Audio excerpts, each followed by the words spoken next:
पावन भूमीत असणाऱ्या बालाघाटच्या पर्वतरांगेतील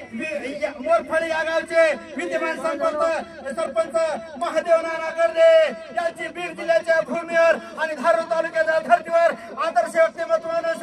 ख्याती आहे। आणि आज साहेबांचा वाढदिवस असल्यामुळे न भूत न भविष्य आपल्या मोरफळी या गावातील वैभवशाली नेत्याला भविष्यात उदंड आयुष्य लाभो व भरभराटीचे आयुष्य जावं म्हणून शुभेच्छाचा वर्षा होत असून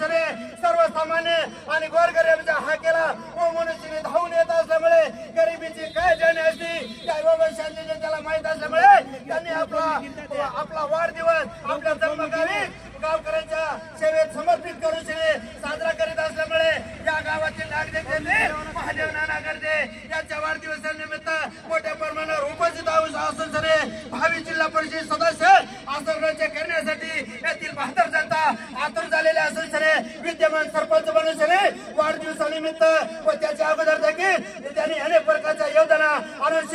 धारूर तालुक्यातील आदर्श ग्रामपंचायत बनवून मोरफळी हे गाव नावारूपास आणलेले आहे। आणि त्या धर्तीवर भविष्यात देखील आमच्या वैभवशाली नेत्याला राजकारणामध्ये घरून जेम घेण्यासाठी या जन्मदिनाच्या शुभेच्छा देत असून भविष्यात देखील त्यांना आमची सेवा करण्याची संधी लाभो। साहेब आपला जन्मगावी मोरफळी या गावी आपला वाढदिवस साजरा होत असल्यामुळे युवक वर्गाच्या माध्यमातून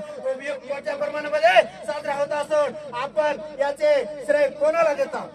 सर्व मित्र कंपनीला, सर्व गावकऱ्यांना। सादरील मोरफळी येथील जनता माझ्यासाठी वैभव असून पंढरपूरच्या विठ्ठलासारखी माझ्या पाठीमागे उभा राहून त्यांच्या माध्यमातून मी सरपंच झालेला असून भविष्यात देखील येथील मायबाप जनता माझ्या पाठीमागे उभा राहून नक्की संधी देईल अशी बरं लाईव्ह लोकांना माहिती देत असताना आज माझा वाढदिवस जन्मदिन आहे याचे सर्व श्रेय मी माझ्या येथील मायबाप जनतेला मोरफळी येथील नागरिकांना समर्पित करतो अशी बरं लाईव्ह लोकांना माहिती देताना आज मोठ्या प्रमाणामध्ये जन्मदिन साजरा होत असले मोरफळी या गावचे विद्यमान सरपंच तथा आसरगावचे भावी जिल्हा परिषद सदस्य म्हणून जनतेकडे पाहत आहे ते सन्माननीय महादेव नाना गर्दे लाईव्ह दिवेकरला माहिती देताना बोलतात। पत्रकार बाबूराव तिडके, लाईव्ह दिवेकर बीड।